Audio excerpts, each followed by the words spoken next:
We know that so many people across the country are facing a difficult challenge. How to explain something so horrible to the children in their lives? ABC's Juju Chang spent the day consulting with the experts. I was in shock. It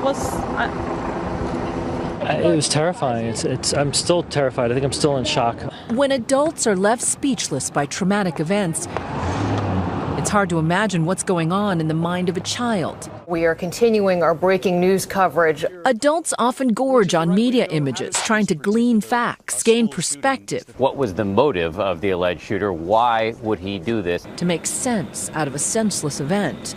But for children, it can have the opposite effect. Today, psychologists and pediatricians are strongly urging parents to shield their school-age children from too much exposure to the news. For really young children, they can be confused and think that this is happening over and over and over again. They don't necessarily know that it's on loop. For older kids or kids who are in who are around 8, 9, 10, they might sort of just be inundated with anxiety and people's fear and people's stress, and it can overwhelm their capacity to cope.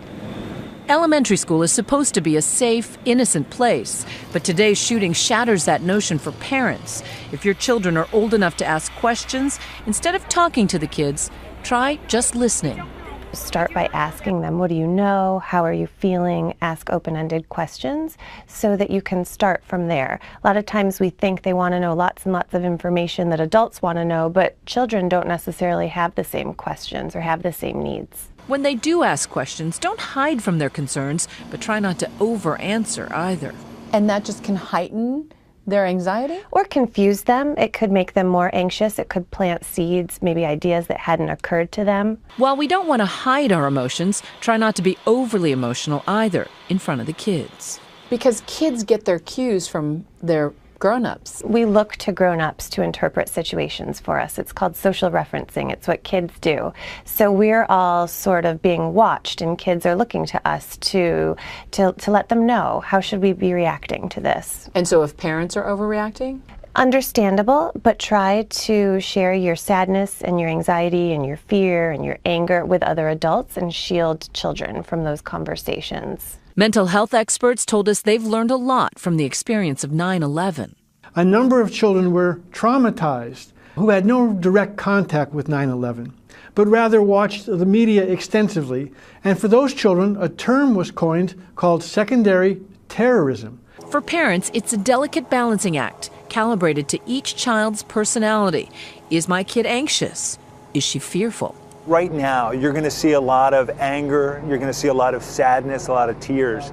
But over time, watch for these kinds of things. Watch for children who are having trouble sleeping or eating, kids who can't focus, they can't go to school, they can't resume their normal activities, or children who are just obsessed with worrying. All they can think about and talk about is this event. Those kids, you're going to want to get them some special help. Reassure them that they're safe. The images can be haunting.